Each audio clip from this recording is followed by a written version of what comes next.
Fellas, can I say it? Can I say it? Sure, go ahead. I guess. Go ahead. What's good, Bulls fans and Horniacs, and welcome back to another edition of the Horns Over Hoops podcast. Now, doesn't that sound great, fellas? I'm joined, as always, by our co-hosts. I'm Sal-Bass, Scott Berman, and Dan Gracie. Fellas, what do you think of the nickname? The fans have spoken. We have a nickname. I mean, the vote's still going on. I'm fighting this. I'm going to fight this till the end. It's fine. They can be the Horniacs. We'll be the Fellowship. Yeah, we're the Fellowship. Fans are the Horniacs. Bunch of horn dogs out there. That was one of the suggestions. So I posted, you guys know, but I'll tell the listeners. So I posted a poll on Twitter to give us a name because there's going to be people that listen to us who aren't necessarily Bulls fans but love the show. I think it was the Horniacs, the Hornaholics, the Fellowship, and then others. Horniacs is winning at the moment, but there's only a couple days left, and I think it's going to win. The Hornaholics, I mean... I wouldn't want to be called a Hornaholic. Anything with holic at the end. I voted for that one myself. Oh, that's what you voted Twitter. for? Yeah. And then the Fellowship, I think that was just like a throw-in because I couldn't think of a fourth option, or a third option, rather. And then other, just drop us in. We've gotten some really good others in there. Like I couldn't figure out how to read the comments. Like I was messing around with it at work and... Wait, what? You clicked the comment bubble? I did, and it showed me nothing. Maybe it was... There was like 3 comments. Maybe because it was my work laptop. I don't know. Oh, okay. Kids, don't go on Twitter at work. Or do. A lot of people Thanks to Scott's wife, Alex, we got some pretty good suggestions. One was the Hoopties. That one was pretty good. Can we take a time out with that one? Yes. Because what it was is Jenna, one of Alex's co-hosts on several of our podcasts, posted it. And then what they did was every other one of their podcasts, they logged onto that Twitter, and their friend's podcast upvoted that or hearted that one. So basically, it was them voting like 9-10 times. Through just on different Twitters. Bunch of Kevin Durant's over there. Yeah. Voter fraud is what I told them. Yeah. Doesn't fly in America, okay? Moving on. So welcome back. Since we last had a podcast, the Bulls went 6-4 in the last 10 games. We're currently sitting on a 2-game losing streak, losing 2. Well, one real heartbreaker. The other one was just, in my opinion, a very lazy loss to the Lakers. We're currently sitting 9th in the East. Not much movement going on there. Fellas, what did you guys make of those last 2 games? We've been playing good overall, but those last 2 games, they're really kind of heartbreakers. I mean, I'm not going to lie about the Lakers game. It was on at 9:30 our time. I don't got time for that. I'm an adult. I got work the next day. I have to wake up at 4:00 in the morning. I didn't watch any of the Lakers game. The Suns game though, that one was a heartbreaker. We played really good. We just have to not blow a 20-point lead. So we just figure out how to stop doing that. I think we'll be okay. Yeah. Scott, what did you think of those 2 games? I missed the Lakers game. Kind of like Dan, it was just on so late. But I feel like we can't use that excuse just because those UK guys, that game was on at 3 a.m. and I know they sat up and watched it. True. Now, I'm pretty sure they were talking about, like, I took PTO the next game so I could watch it. But, yeah, I did not stay up and watch that. But I did watch the Phoenix game. We couldn't stop KD. Basically, Caruso got in foul trouble. He was the only one that was able to contain him. Once Caruso went out, KD just went off. I think he had like 10 points at halftime, and he ended up with 40. That last shot he made, where the pump fake or the double clutch jumper, absolutely ridiculous. But that's kind of what we expect from KD is he can just take over and go off. That's KD doing KD things. Yeah. Shout out to the C-Red UK podcast. Yeah, because 3 in the morning over here, they're waking up and watching the game. Kudos to them. Yes. Yeah, because I love the Bulls, but I don't think I could wake up at 3 in the morning to watch the games. So shout out to them. Yeah. By the way, speaking of shout out, if you didn't listened to it yet, we were featured in one of their podcasts. Go check it out. We really talk about the midway point of the NBA. It's a really good podcast, so go over there, show some love, and check it out. As far as those two games were concerned, I feel like the Los Angeles game was a very winnable game. I think we just turned it on too late. We made a lot of, I don't want to say petty errors, but we turned the ball over too many times, and we allowed D'Angelo Russell to hit 8 threes. I mean, at what point do we start slapping a body on that guy? You know, I figure after what? He sinks 3 or 4 threes, you should be like, okay, this guy's on fire. Let's lock him down a little bit. But that never happened. As far as the Phoenix game, I want to dive deep into that Phoenix game. Did you guys see that call by Grayson Allen on DeRozan, where DeRozan went up for a shot? He does his trademark, draw the collision midair to draw the foul. Okay, they called the defensive foul. Basket went in. Grayson Allen challenged it for the defensive foul, saying that he never ran into him. And then it was later discovered that it was later turned into an offensive foul, erasing those 2 points, and Bulls coincidentally lost by 2. So what did you guys think of that? I've never seen anything like that before. DeRozan absolutely did grab his arm while he was coming down, but it was after the ball was in air. So I don't know, is it kind of like the continuation type play where it's like, well, he gets free throws even though it was before the play ended. So it's weird. It was a weird call. Absolutely, DeRozan did pull him down, or at least grab his arm. I don't know if he actually pulled him down and Grayson just flopped. But he did grab his arm. I've never seen it where the ball's in midair and then no basket because something happened after he shot. So it was a weird play. It's crazy that anytime Grayson Allen plays the Bulls, something goes in his favor, and that just fuels the fire for us Bulls fans to continue to hate him. That's all. That's all I wanted to say. Just the continuation of hatred for Grayson Allen burns bright in Chicago. It lives on. Yeah. That's the only continuity of this team. Seriously. Is the hate for Grayson the hatred for one guy. He's not even good. But anytime he plays the doing good Bulls this year. Nah. He's having a 50, 40, 90 season this year. Oh, is he? Yeah. Well, but still, we hate him. Hate him. Okay, I'll expound on that when I say that for sure, if you want to review the defensive foul and be like, hey, man, he never really touched you. You're just going to get the 2 points, sideline out of bounds to Phoenix, or, you know what I mean? They erased the foul, fine. But to call an offensive foul over or something like that, because the ball had already left his hand, like Scott said. But once the ball leaves your hand, I don't really think you can call any sort of foul. Like, there's no continuation there. I mean, the only factor in a foul when the ball leaves a shooter's hand is if a defender gives him enough room to land, and that wasn't in question at all. So it was kind of a blown call. And I'll be honest with you, real quick.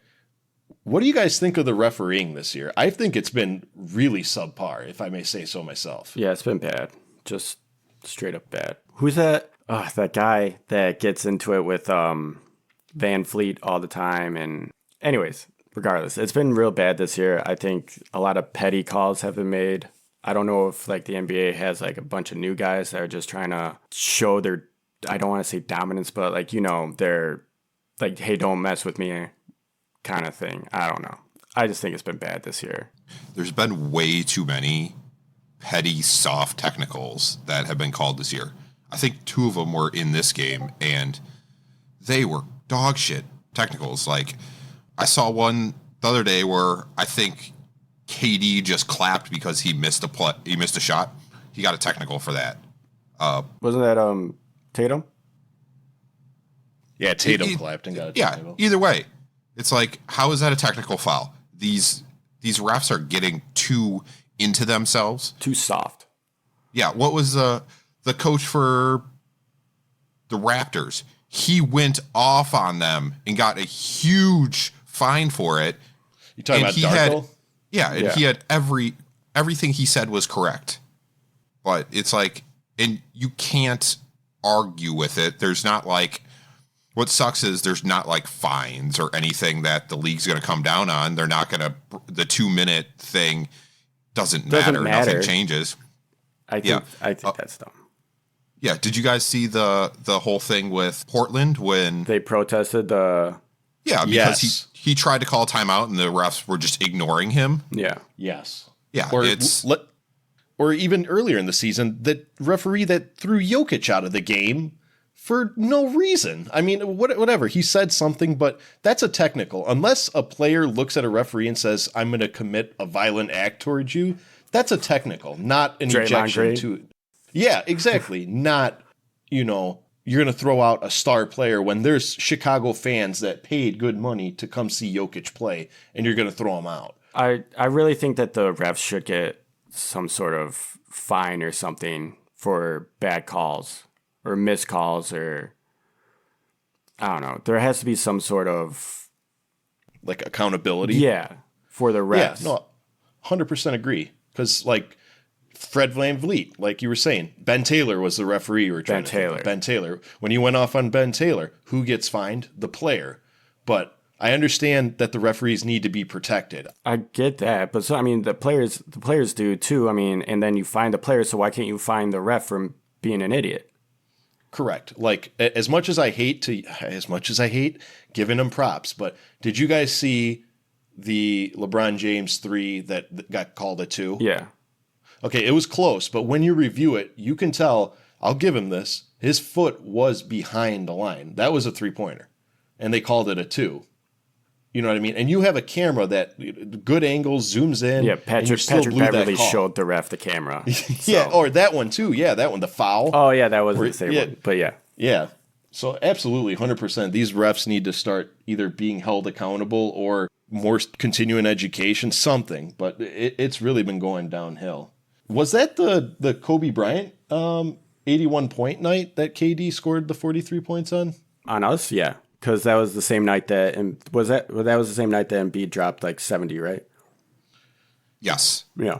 And then Cat dropped like 65 or 64 or something like that. 62. Yeah. He also, speaking of Cat, he got benched in that game. Like I was switching back and forth. Why would you bench him? No. If you were watching the game, it makes sense because what Cat was doing was forcing up shots to try to score more points, and it was bad shots. Oh, okay. So I think he had like 45 at halftime or something like that, or like 50. But like the second half, he was just forcing up bad shots. I think he had like 10 threes in the first half and like was hitting everything, and then he just turned into, well, I'm going to take a shot every time I get the ball to see if I can score. And it's because like the players caught wind that Embiid dropped 70, so they were trying to purposely give Cat points to try to beat Embiid's score. So he was trying a little too hard, and that never really works out. A lot of big scoring nights lately. I mean, Luka just dropped what, 75, 73? 73, I think. 73. And then we had you just said Joel Embiid 70, 62 from Cat. Did Devin hit 60 this year? Devin Booker got 62 the same night as Luka. So yeah, anytime it's something Kobe night related, 81 points, anniversary of his death, something's Black in the Mamba air. Comes through. Yeah, Something in the people air. just go crazy. Which getting kind of serious here. We like to take this time to wish our rest in peace to the late great Kobe Bryant. They just mentioned it was his death day just passed. Probably one of the most terrible headlines I've ever read in basketball history. We're still remembering it to this day. That man was an absolute legend. His work ethic was second to none. And the NBA suffered a tragic loss. And it's already been 4 years, guys. Could you believe that? That's insane. I loved Kobe. Yeah. I loved Kobe so much. Yeah. I mean, I still do. It's not like my love for him is gone, but Kobe and Gianna, his daughter passed as well. Everybody knows. Gigi was going to be a star. Moving on, it wouldn't be a Horns Over Hoops podcast before the trade deadline if we don't mention some sort of Zach Lavine trade updates. So, guys, trade deadline is coming up quick. Have we heard any updated trades regarding any of the players? I've heard a couple. I mean, I've heard of Drummond getting some interest, Caruso getting some interest, and of course, Zach. Why don't we start with Drummond? What do you guys hear about Drummond, and what do you think would be the best option for him? I think the best option for Drummond would be to stay with the Bulls, but I understand why teams are reaching out for Drummond, like the Houston Rockets, just because he's so good at getting rebounds. And I don't really know the Houston Rockets roster. I know that most of them are young, so I'm sure that adding another vet with Brooks and Van Fleet would definitely help them. And then I think Dallas is also in the run for Drummond. They're always looking for a center. I would not be surprised if Mark Cuban shows up at Drummond's house and locks him in the room until a trade gets done. So, I mean... Who did he do that to? DeAndre Jordan, yeah. Because, yeah, DeAndre signed made a verbal agreement, but never really signed the contract. So he locked himself in his house, and then the Clippers showed up.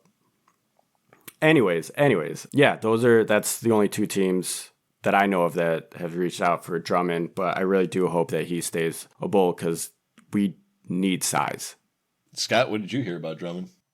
I think the Lakers are looking at him. There's several teams that are looking at him, and again, we don't use him right. He only plays like 10 minutes a game, and he comes in and gets like 10 rebounds in that time. So we're underutilizing him. Yeah, but if we get rid of him, then we're going to be undersized. You're going to see more of Terry Taylor at center. Yeah, which is not good. But I don't think we trade him. I think really the only move we make is Zach, and who knows what we're going to get for him. But I would love Drummond to stay here. I just wish we utilized him better. Did you guys notice, okay, they used it in the Cleveland game, and they're starting to use it a lot more. They're running Vooch and Drummond together. I know we've mentioned it on this cast several times, and I know Twitter's been mentioning it a couple times, but like I said, that's how I want, I envision this team to run is Vucevic sliding back to the power forward and Drummond playing center. Drummond is not as, fragile as we make him out to be. He's not that old. He's 30 years old. There's no reason why he can't play starting minutes. And he's proven that when they've played with Vucevic together, they've been grabbing rebounds, they're cutting down leads, they introduce size into the lineup. One of our biggest deficits is we don't have size. Once those two leave the floor, the only center that we have is 6'5" Terry Taylor, and we've mentioned that before. If we were to trade him, I don't think it really accomplishes anything because we're still lacking size. Rather than trading him, I think we move another role player to get a bigger guy to back him up just to give him like a breather. You know what I mean? Drummond isn't old, but he's not going to play 30-something minutes a game. That's where it would be nice to get a nice veteran big man to come off the bench, give him a breather, because we do have players on our team that could slide to the power forward position and give Vooch a break, but we really don't have a center, a true center, a tall center. Well, hold on. We do, in the G but League? He's rotting away in the G League. I was waiting for this. Okay. Billy, if you're listening, he's not. Free my boy Sonogo. Free my boy Sonogo. Give him some minutes. Unleash the beast. #monster. Who else has been getting more interest? I mentioned Caruso. What do you guys think about Caruso? I heard they actually finally put a somewhat price tag on him. Yeah, I don't think Caruso is going to get traded. They're asking for, at the very least, 2 first-rounders. I don't think anyone is going to offer that plus like players for Caruso. Plus, I wouldn't, honestly, like, even if we're not clearly we're not a playoff team, we're at best maybe a play-in team. And if we do go into the playoffs, we're probably getting bounced out first round. And I understand how good Caruso might be like the best defender in the entire league. And that's why we keep him. Like, I don't care if we don't get deep and he'll be better like on a playoff team. I don't care. Like, we're going to keep him. It would be dumb. The only player I think we should trade for size, like what you said, would be like Carter. Like, trade one of our lesser role player guards because we have so many guards. Plus, we'll get size back when Torrey Craig is healthy. Yeah, what is it? He was out 8 to 10 weeks. Yeah, I keep forgetting that he's on the team. Jeez. Well, not just because he hasn't played in a long time. It's not because he's like not a good player or anything like that. That man is sitting courtside every single game, rocking the greatest fashion, might add.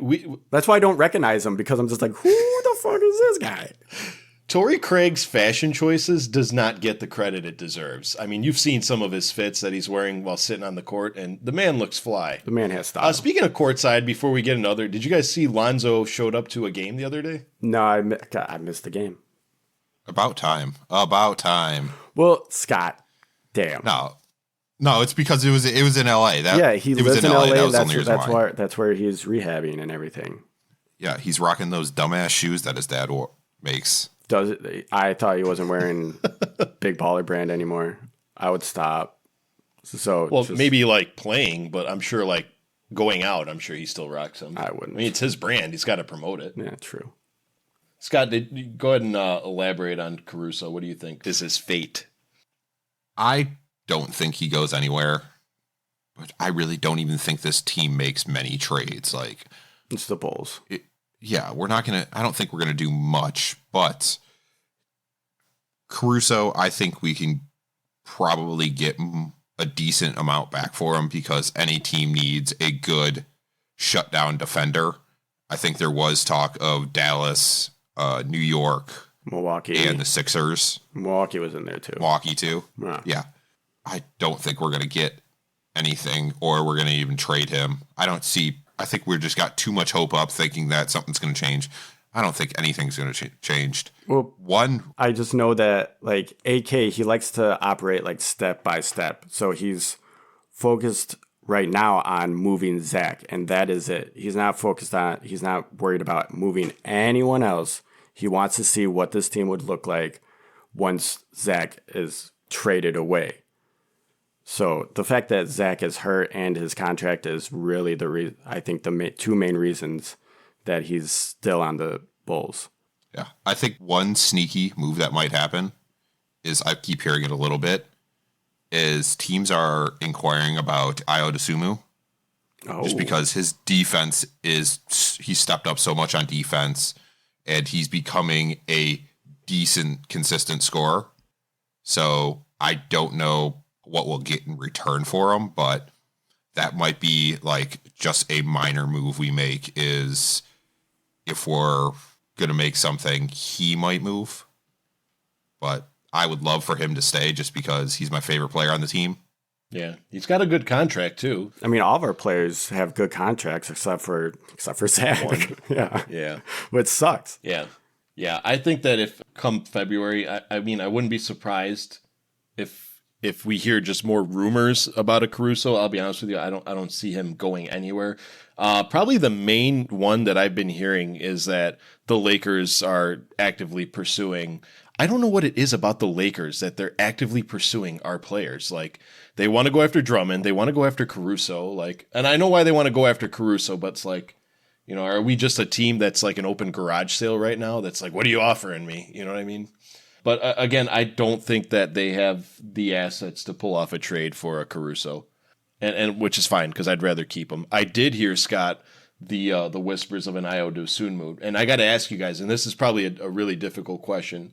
If you had to trade one of them, would you rather trade Caruso or Dosunmu? Ayo.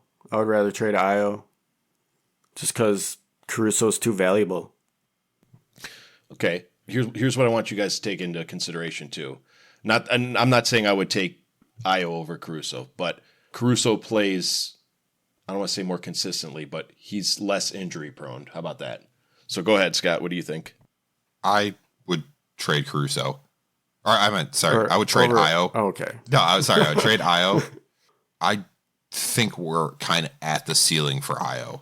Like, he's going to score 10, 12 points. He's going to play a decent defense. He's never going to be a starter or star player. And Caruso is such a better defender that I would rather have him on the team. Plus, I feel like he's such a big hype man, too. So it's like he's pretty good at keeping the team together and organizing things. So I would let Ayo leave, which I would not like, because then I would have to start rooting for another team. Yeah. You still haven't bought your Bulls jersey yet. I'm waiting for you to get your number 12 IO jersey. You don't have quite the bad luck that I have for jersey buy-in. So, and when you get that IO jersey, you got to make sure you buy it 2 sizes too small, like the Denzel jersey. Actually, the last jersey I got was a Blackhawks Teuvo Teravainen jersey, and then he got traded the next year. So, ooh. Don't buy a Connor Bedard jersey. You might have like pitchforks and torches showing up at your house. All right, we've tiptoed around it. Let's go circle back to the updated Zach Lavine trade, injury, gossip, tea spilling, what have you. So as you guys saw during the, I don't know what game was it? Was it the Phoenix game? It was against the Memphis Grizzlies. Zach Lavine kind of injured his ankle. He was visually upset by that. He kind of like rolled it, did a little hopscotch move, and then like ran right to the bench, grabbed a towel, and just like threw it at the floor. You could tell he was absolutely pissed off at what just happened. He did come back that game and played a couple minutes, but I think by that time we were so far ahead that it didn't even matter. Guys, does this injury hurt, help, or doesn't change his trade value? Go ahead, Dan. I think it hurts it just because. So what I've gathered is that teams are not trying to get Zach because of his contract, like I said, because it's huge and no one wants to take on that contract because of especially with the new CBA rules that are, going along. And then his injuries, because he's been injured, 2 or 3 times so far this season? No one's going to trade for a big contract for an injury-prone player that hasn't shown that he can be part of a winning culture. So those are Zach's biggest reasons. Granted that once Zach came back, he was showing more of a team player kind of guy. He was more focused on his assists than scoring the ball. It really does suck that he got injured again. I'm upset about it. I think all of Chicago fans are upset about it, whether you be, a Zach fan or you just want him to move, because no one's going to trade for an injured player. Unless you are the Detroit Pistons, the worst team in the league. I did see that the Bulls and Pistons are talking about a Zach trade for Bojan and one of, what was it? Derlin, Thompson, Cade. Duran, Thompson, Cade, and Ivy. And those are, oddly, the 4 players that Detroit is refusing to give up. And it makes sense for Cade and Thompson.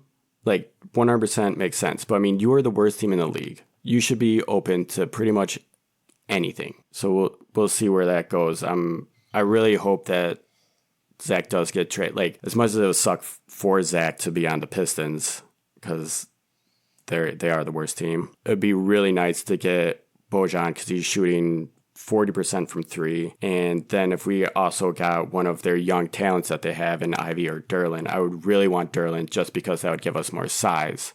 So that's the one trade that I'm really hoping goes through. I like that a little better than the Sacramento Kings Kevin Huerter trade. Yeah, I actually didn't mind that trade at all. Scott, what do you think? Yeah, I saw the rumors about Detroit, but they also said like Dan said, they're kind of trying to keep those 4 people together. I think Ivy's the one that if anybody moves, it would be him.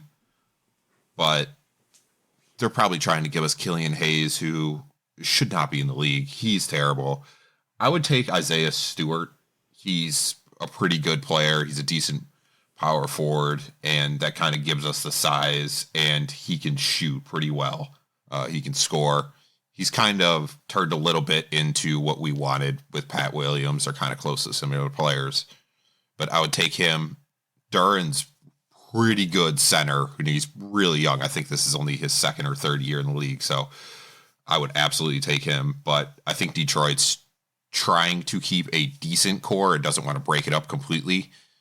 And losing a big man and a couple big men for that is going to be a struggle. But Bogdanovich, guy can hit from anywhere. So that would be a massive thing for us. Because you can already hear Stacey King saying Bojangles on the air. Yeah. Yeah, I'm interested to see his nickname. Just give us your number one pick. Yeah, We'll call it a deal. unprotected. Unprotected. First round pick next year. We're good. Yeah, we'll be fine. I would almost start a GoFundMe to pay Zach's salary if they give us that unprotected pick. It's a and lot of money. It would probably be funded right away. A lot of money, though. Yeah, but there's a lot of fans that want him gone. Yeah, but what's he making this year? He's making either like 29 mil or 43 mil, something like that. Something around that. Average. But here's the thing. I did hear a lot of trades involving Detroit, and like you guys said, it was centered around Bojan and one of those four names that you mentioned. The thing is, you guys, I would take the big men off the table, and the reason why they're so reluctant to trade their big men is because, well, they just unloaded Marvin Bagley, who I know is not a tremendous talent, but he's still size.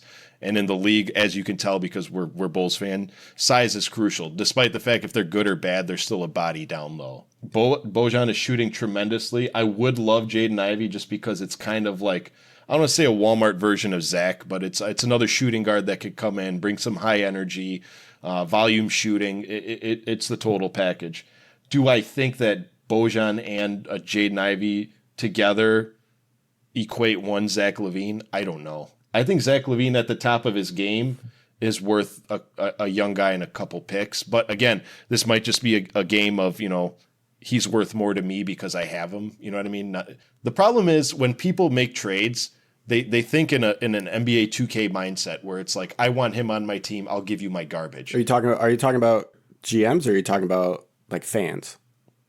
Fans, okay, like yeah. fans. Fans like when because a lot of these rumors are generated by fans and the media. But media, exactly. So when we go to 2K, it's like, all right, I want this great player and I'll give you a couple of my garbage, and it's like, okay, yeah, that works. Yeah. But in the real world, it's like you got to put yourself in that other GM shoes, and it's like, what does that player bring to my team? How does that fit what I need? I understand you need him, but how does that help me?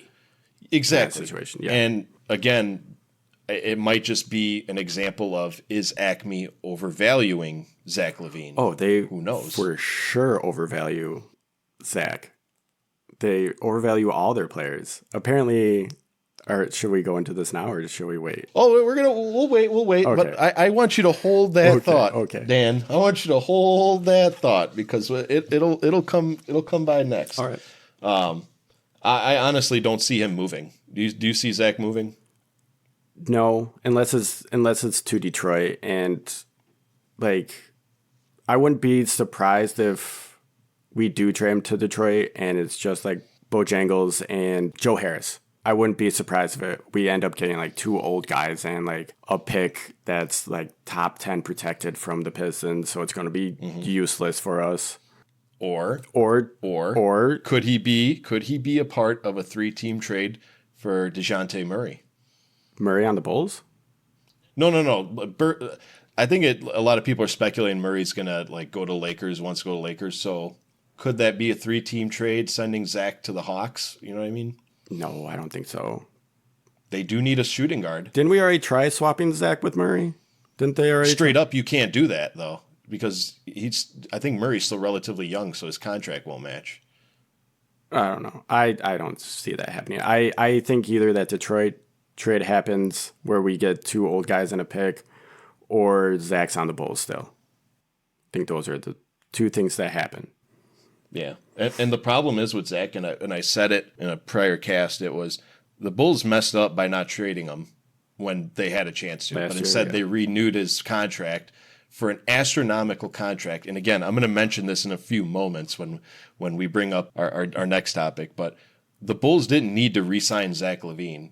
Apparently the league is in this stigma where you got to give players an ungodly amount of money, otherwise they just go somewhere else. Well, to be fair, like we had to give him that much money just because we wanted. It was AK was brand new with the Bulls still, and they wanted to show that, hey, we're not Garpex. We're not gonna like have you test the market and with like Sacramento and then, come back and see what we can do. It's not going to be that kind of situation.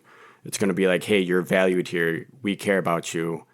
Here's all the money that you earned. Because like that was Zach's all-star year. That was the year that Zach balled out and 100% earned his money. It is a lot of money that's biting us in the ass right now, but I do think his contract is somewhat justified.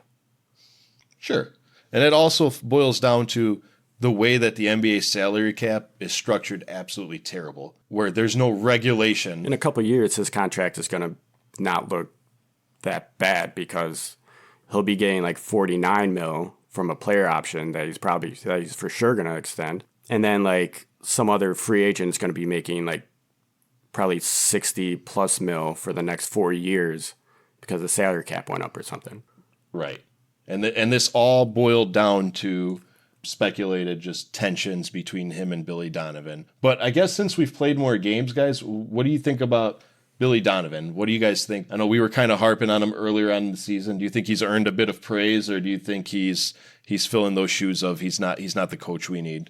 Scott, what do you got? I still think he's a mediocre coach. He barely could coach that ridiculous Thunder team.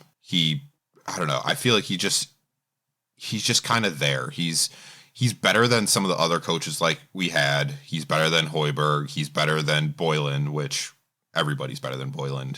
I think he's just an average coach. I think there's better ones out there. And I still kind of hope we make a move at the end of this year. But I don't think we will. He's made some adjustments and the team is kind of buying into it, but the same issues that we've had all year with the lack of perimeter defense, the lack of the struggle on the switch, the lack of boxing people out and getting rebounds. He doesn't make halftime adjustments ever. He benches players that are hot. It's the same thing we've been talking about all year. He's a college coach. He does better in college, kind of like Fred Hoiberg. He's in college. Hoiberg's doing great at Nebraska right now. I think if we let Billy go, I hope he goes back to college, and I bet he makes a top 10 team in like 2-3 years. We let Billy go and sign none other than Doc Rivers. Well, he's already got a job. For now. Okay. For now. He'll be fired when the Bucks get out in the second round. Okay. Well, all right. You heard it here first. No, that was a great point, Scott, because like you said, there are just coaches who come in from college that the only reason they excelled is because they're just a very good college coach. John Calipari tried it when he came up. I think, did Rick Pitino come up and coach, and then he didn't do so hot? The only coach that was interesting that never came up was Mike Krzyzewski, and I think that's because, again, he realized that his success was in the NCAA. Now, his dabbles with the NBA fell in the Olympic team when he didn't he coach the Olympic team? Yes, he did. Yeah. So some coaches just fare better in the NCAA, and it's not a bad thing. It's really not. It's just you as an organization need to determine whether it's a success purely just because he's a college coach, or can those skills transcend into the NBA. That's a very good point. Dan, what do you got? I mean, I agree with Scott pretty much on everything. Although there are some nights that, like, you know, those like forgiveness papers that like the internet posts, like, all right, let's apologize for talking all that shit about Zach. There's times where like I feel like we should do that for Billy when everything's hitting on all cylinders. But for the most part, yeah, he's a mediocre coach. And we're a mediocre team. Like Scott said, he doesn't play the hot hand. He pulls players out. He doesn't always call timeouts at the best spot and everything. So, yeah, he's mediocre at best. I agree with you guys. He is a mediocre coach. The thing that I would like Billy to do more is, one, recognize your hot hands. I think we've been saying it all year when we see DeMar DeRozan trying to shoot at the end of the game when Kobe White's been hot all game, and down the stretch, he never gets a touch. That Phoenix game, you know, he had been hot all game, but I don't think he took a shot in the final 2 minutes of that game. The other thing I want him to stop doing is stop toying with your lineup. It is, halfway? We're over halfway through the season. You should have your lineup established. You know, now is not the time to experiment with sliding this guy here, sliding that guy there. That should have been done and over with early on in the season. I mean, unfortunately, we have him for now. But speaking of Bulls coaches, Adrian Griffin surprisingly got fired from the Milwaukee Bucks out of the blue. The Bucks were 30-13, and we saw the reports that Adrian Griffin was just dismissed. Guys, you want to elaborate on that, or what do you guys think was going on? I think he lost the locker room. he did something to Giannis to piss him off.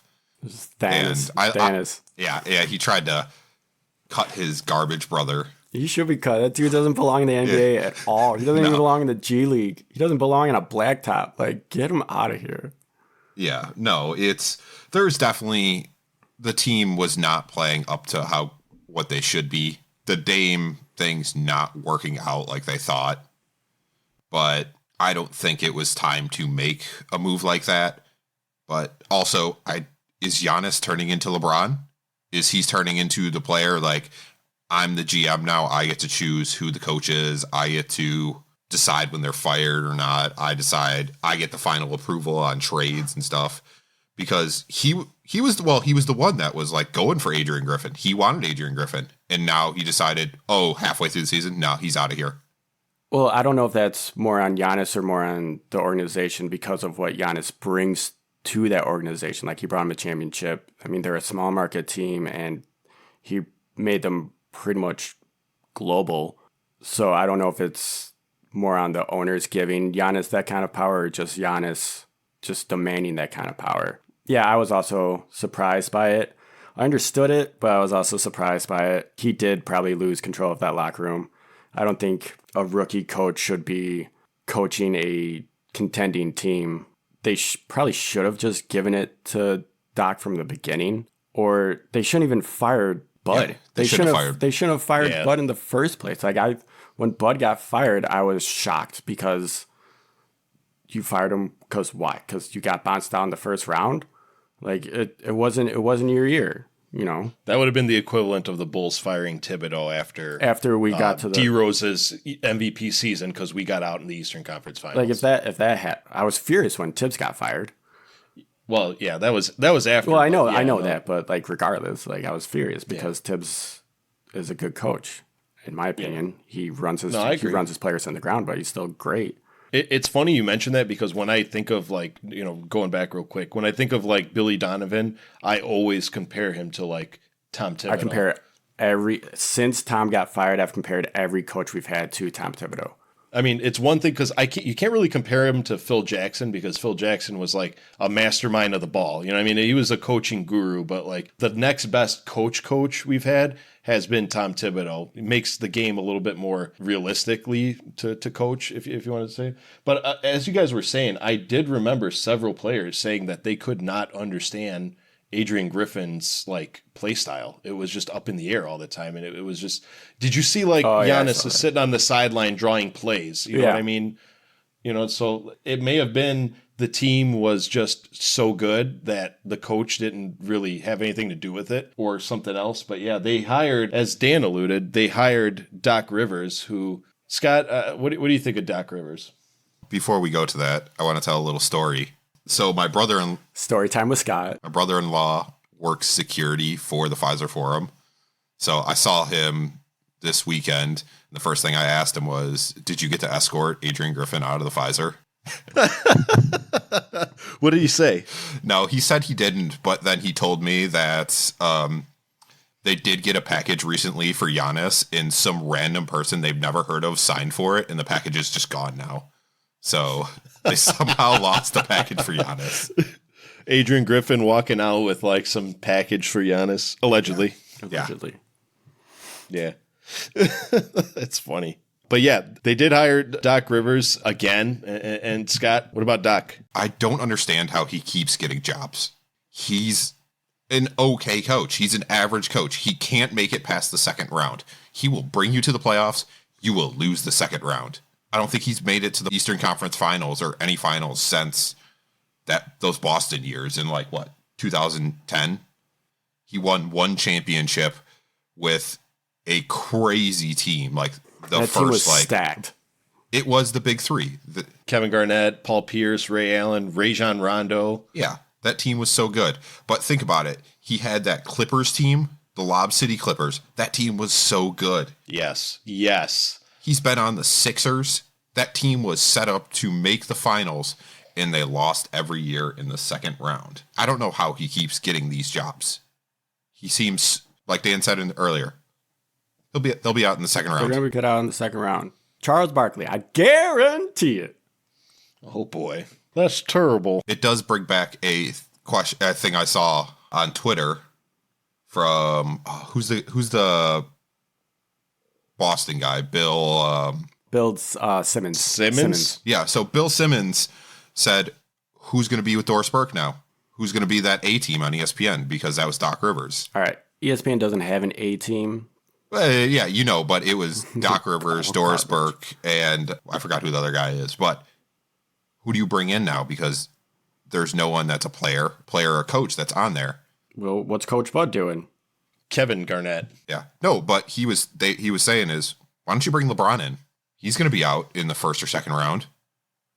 Bring LeBron in to be that. No, really. Oh, bring to him be in. commentary? Yeah, to talk about like what these players are doing, what the coaches are going to call, because LeBron's basically a coach. LeBron is a coach. He's basically a GM. He knows this kind of thing. That'd be cool. That would get a lot of ratings. For sure. Exactly. Dan, what do you think of Doc? You have some rooting interest, seeing as though your family are Since Buck we're all fans. Bucks, since my family's Bucks fans. Your family, Yeah. yeah. What do you think of the Doc signing? That touches a little close to home. I think it makes sense, but yeah, he's going to get out second round like he always does. Like I said earlier, they should have just given Doc the position from the very beginning, even though I don't think he was fired yet from Philly, but still, like, if you're going to give it to him anyways. And plus, wasn't Griffin like getting advice from Doc while coaching? So I think that was another factor into it. He's a decent at best coach, Doc Rivers. So, well, here, how about this? Would you guys take Doc Rivers over Billy Donovan? I would. Because, I mean, at least we know that we're going to at least we know that we're for sure going to make the playoffs. And we're probably going to get out in the second round. If not, then the first, like. The true Chicago Bulls way. We make it to the second round and we go. We've become the Atlanta Hawks. Yeah, I was going to say, I thought that was the Hawks. Or the Trailblazers. That was the Hawks when Coach Bud was the coach. Yeah. We'll see if it works out for him. I mean, it is good to see Doc in the league. There's some faces that you just like seeing around the league. You're not ready to part with them. I think Doc Rivers is one of those coaches where it's like, it's good to see you're still in the league. Yeah. You know what I mean? It's going to be crazy when Pop retires. Yeah, exactly. And that's the other one. No matter what his record is, it's always good to see Pop still in the league. I agree 100%. Fellas, so along with our nickname fan poll, we also released 2 fan polls. Oh, yeah, this thing. Oh, yeah. You ready, Dan? Yes. Dan, do you hear the bus coming on? You're going right under the wheels on these. Right That's under okay. the wheels. That's I okay. can't wait for this. That's okay. We'll go easy on you first. All right. So one of the polls we posted was, is Nikola Vucevic a top 5 center in the East? And the fans voted, and they voted, no, he is not. Before I put my take in, what's your guys' take on, is Vooch a top 5 center in this league? Guys, go ahead. In this league, absolutely not. No, in the East. In the East. In the My East? apologize. I think he's pretty close to a top 5.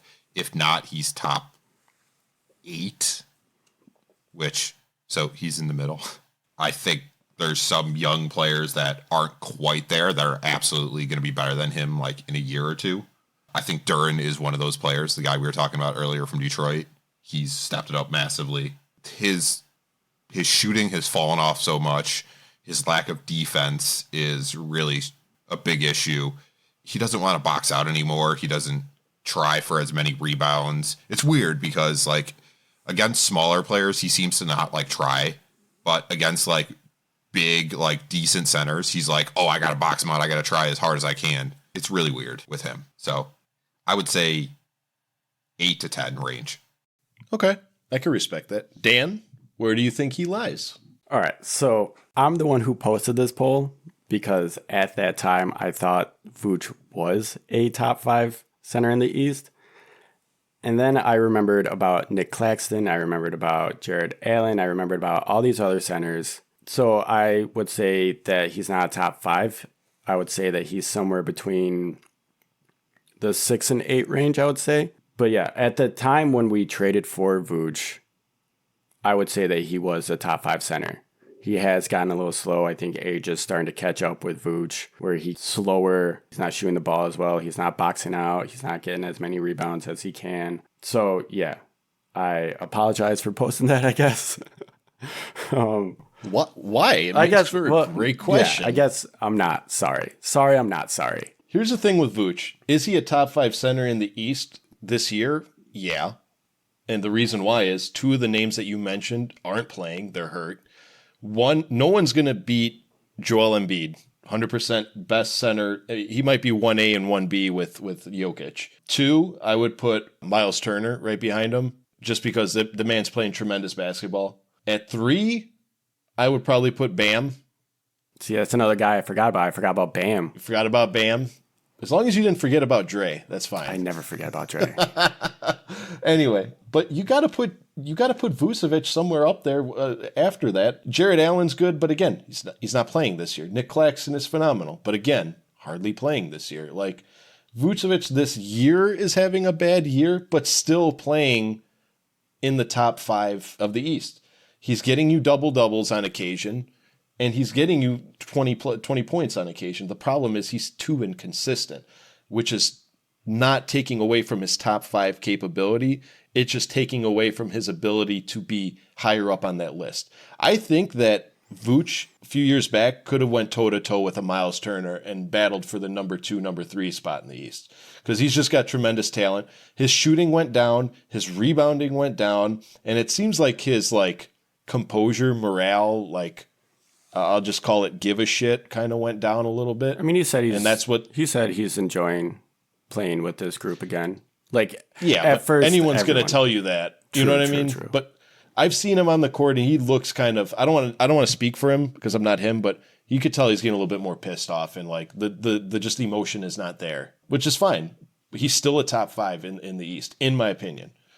Can you name 5 other players that you would want in front of Vuce? Embiid. No. Besides Embiid. Porzingis, Jared Allen, Clint Capella, Bam, Claxton. Mobley. See, I would take Vuce over Capella. Miles Turner. I would not. I would keep Vuce over Capella.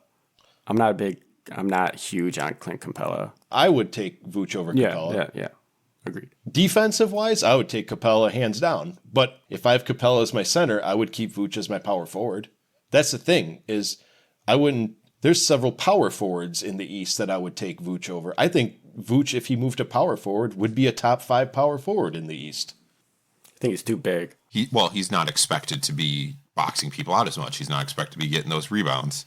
Right. He can actually cheerily, go into that I'm a scoring big man role. Yep. And I think that he would excel more than us expecting him to get rebounds and then us getting pissed off that he's not grabbing rebounds, not boxing out, like Scott said. So, yeah, absolutely. I think he's a top 5 center. But the fans have spoken and they said no. So, speaking of the fans, Scott, Dan, are you ready for this? I posted all these. The other poll that we posted is Zach Lavine a top 5 shooting guard in the league right now? Dan, is he a top 5 shooting guard? Please elaborate. Okay, so I'm going to channel my inner Stephen A right now.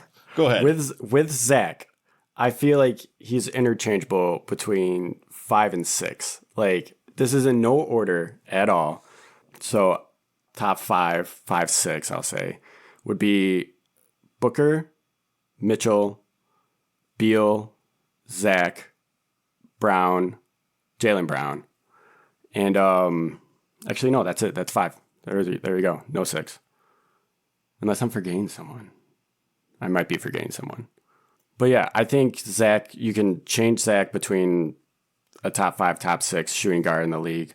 Still, just because he can score 20 anytime he wants if he's motivated. He's an all-star. They won the gold medal, right? I want to say he's a gold medal winner. Yeah, not this year, obviously, but so yeah, I would say that Zach's resume says top 5 shooting guard in the league. His contract certainly does. So yeah, I just feel like Zach is still a top 5 shooting guard. That's just my opinion. Okay. Before I go, Scott, what do you think about it?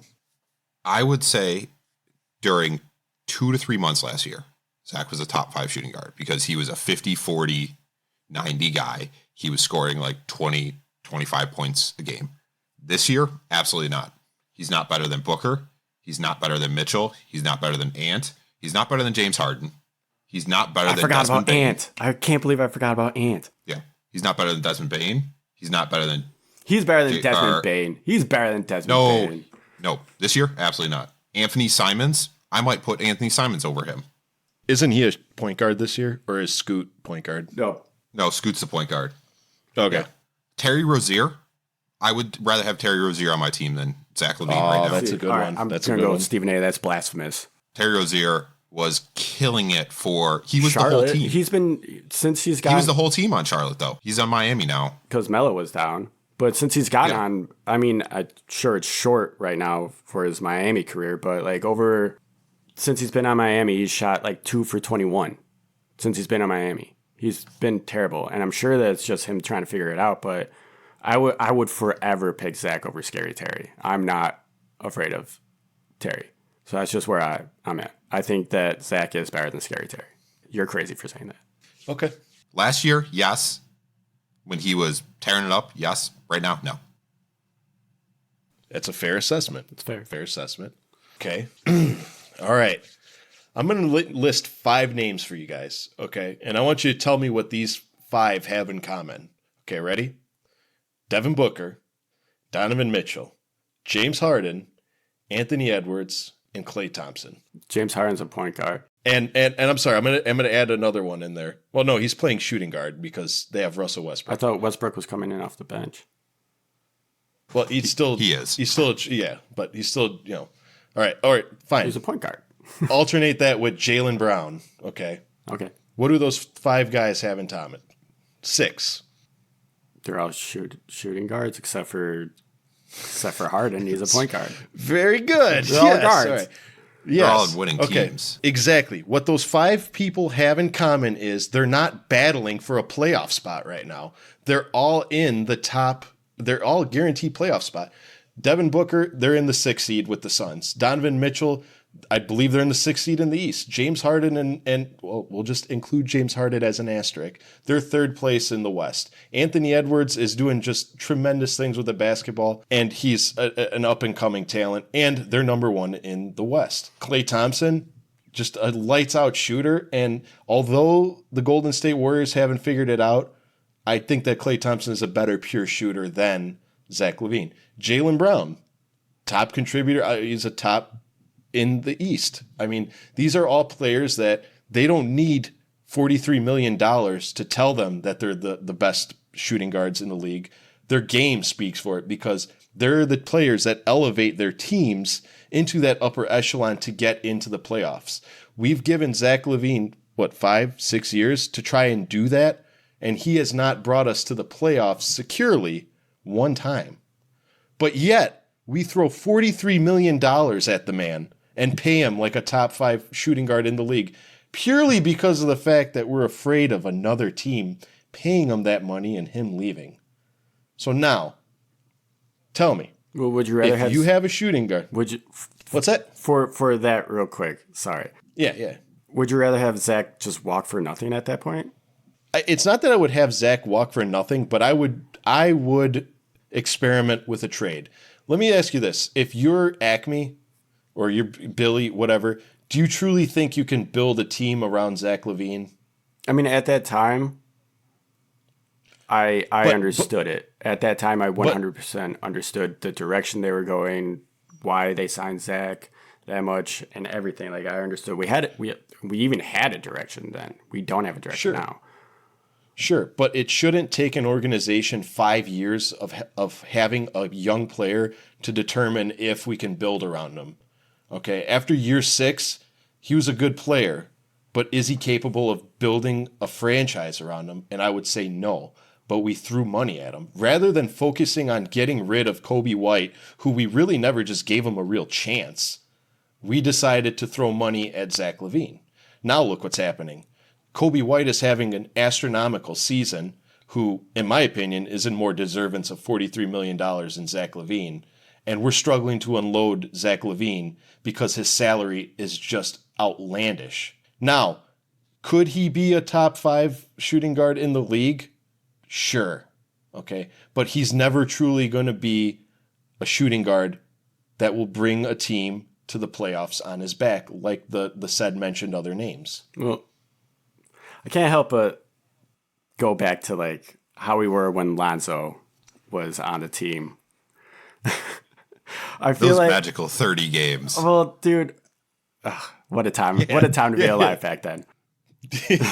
I feel like if Zoe never got hurt and everything, then we probably wouldn't have won championship or anything like that. I'm not going to say that, but I feel like we would have made it a pretty deep playoff run, and that would have probably solidified Zach being a top 5 shooting guard. Sure, there's other factors, but again, because it's one of those. I feel like we were kind of building around Zach when we got Zoe and when we signed Debo and traded for Vooch. Like, obviously, Vooch was the first thing that the front office did to show Zach, like, hey, we're trying to build around you with Vooch, and you can do the pick and pop, pick and roll kind of game. And then they brought in Zoe to help with the backcourt and the fast pace passing because Zach's quick and he can dunk and he's so athletic. So I feel like they were trying to build around him. It just, everything kind of went to shit when Zoe got hurt, and we've been trying to figure it out since. Sure. No, I agree. I agree that he's had, I don't want to say a string of bad luck. I agree that his talents are off the chart, but I'm going to circle it back that maybe in another world, $43 million ago, he would have been coming off the bench for somebody else's team. We just happen to be a shit team, and he's shown on a shit team.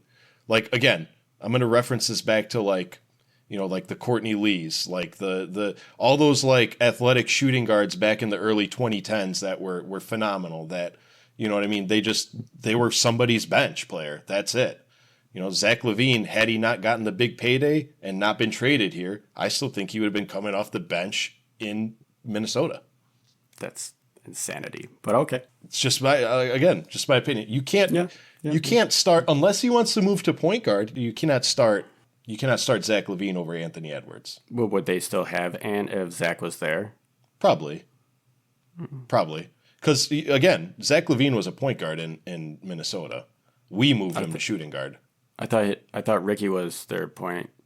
Well, he was coming off the bench, Zach Lavine, for Ricky Rubio. They had Kevin Martin. I don't remember. Remember Kevin Martin? Yeah, I remember Kevin Martin. Yeah, Kevin Martin was their shooting guard the weird shot, Martin. One of the weirdest shots in the NBA.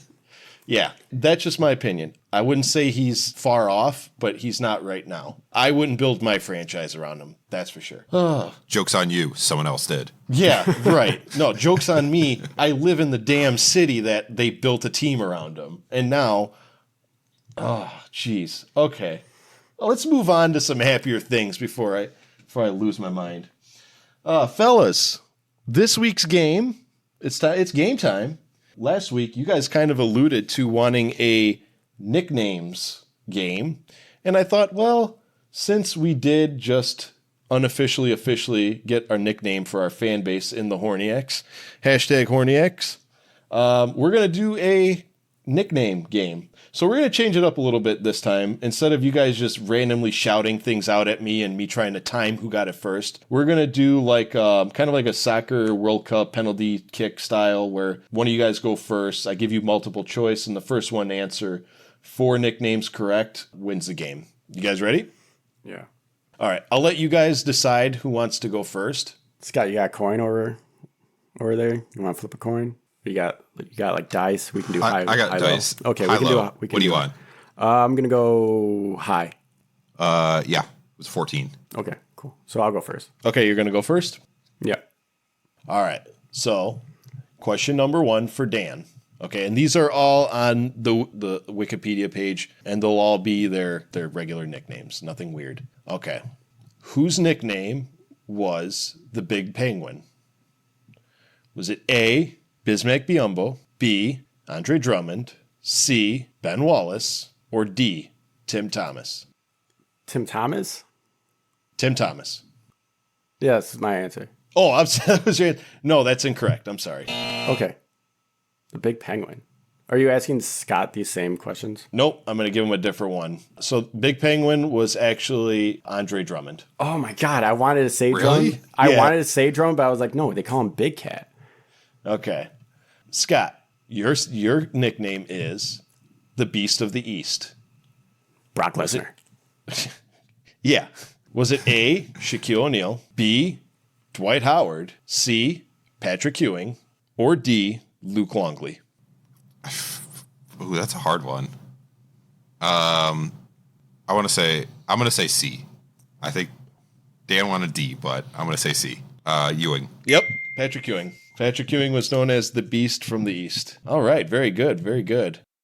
By the way, have you guys Shaq's nickname is Superman? Do you know why it's Superman? I do not. Oh, I saw the thing where he explained why, but I forgot. Didn't his dad call him that or something? No. So what it was is, I believe he had to cross a railroad track every day. And one day a train was coming, so he decided to just he was either riding his bike or run and try to beat the train. And he beat it, and he was like, I'm faster than a train. So he's like, yeah, I'm Superman. When he told that story, I was like, bullshit, Shaq. There's no way you outran a train.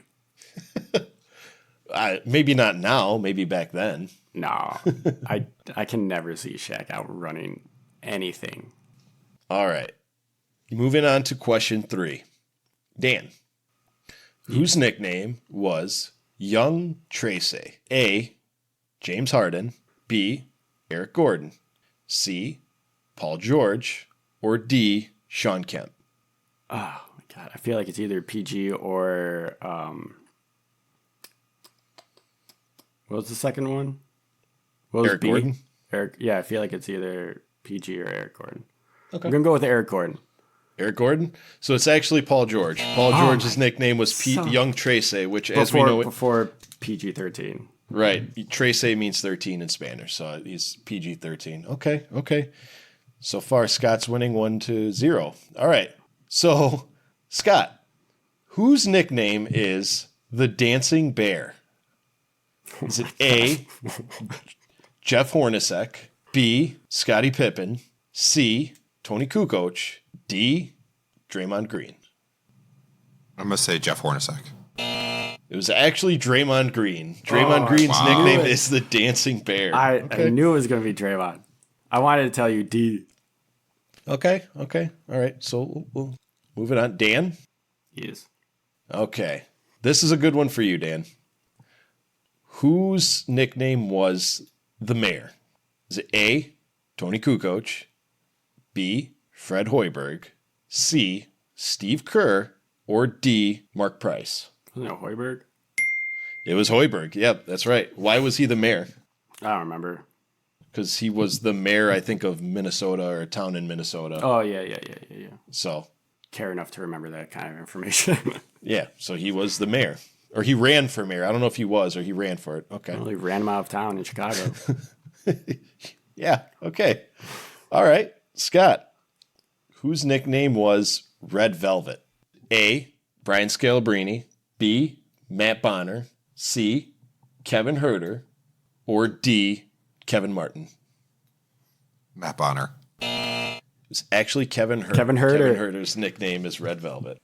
All right. Dan, whose nickname was Bo Cruz? Was it A, Rudy Fernandez, B, Juan Herman Gomez, C, Jose Calderon, or D, Mark Price? I'm going to go with Ricky Rubio. Ricky Rubio was not an option. Oh, what was the first one? Oh, shit. That's a loss. That's a miss. Yeah, that's a miss. That's it. Okay. I'm not. All right. Wow. I was so focused on the nickname. I was like, what was the nickname? So Bo Cruz was a nickname given to Juan Herman Gomez because he was in the movie Hustle with Adam Sandler. Oh, yeah. Yeah. Okay. So 0. All right. So to speed 0? things up a little bit, we're going to go best 2 out of 3. So you guys both got 1. If you answer another one, Scott, I'll give Dan a chance. And if he doesn't get it, then you win. All right. Oh, yes. Whose nickname was Turkish Thunder? Was it A, Come on. Niko Vucevic, B, Ersan Ilyasova, C, Zdrunas Ilgauskas, or D, Zaza Pachulia? Fuck, I was thinking a Sheik, but that was the Turkish Hammer, but he wasn't on there. I want to say Ilgauskas. It was actually Ersan Ilyasova. Damn it. Really? Okay, I thought it was going to be Zaza. No. Okay. For Dan. It's for the win. Yeah, next one wins. Whose nickname was... Hold on, I just lost it. The Matrix. Sean Marion. Okay, so you... Okay. All right. So... Boom. Undefeated.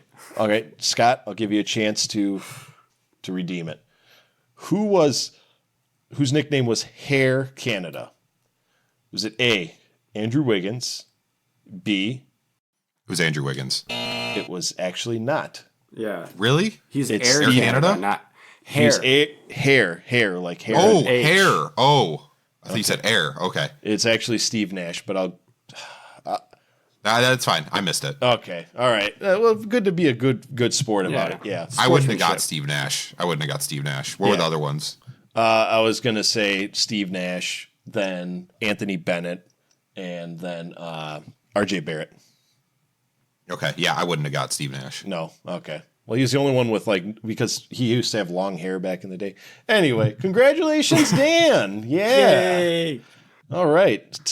These are So really good. good. Side note, a lot of these nicknames were like really good. Like you guys remember Jameer Nelson? Yes. You guys remember his name? No. Bad It player. was, and this is just what's on his social media page here. I'm not saying it myself.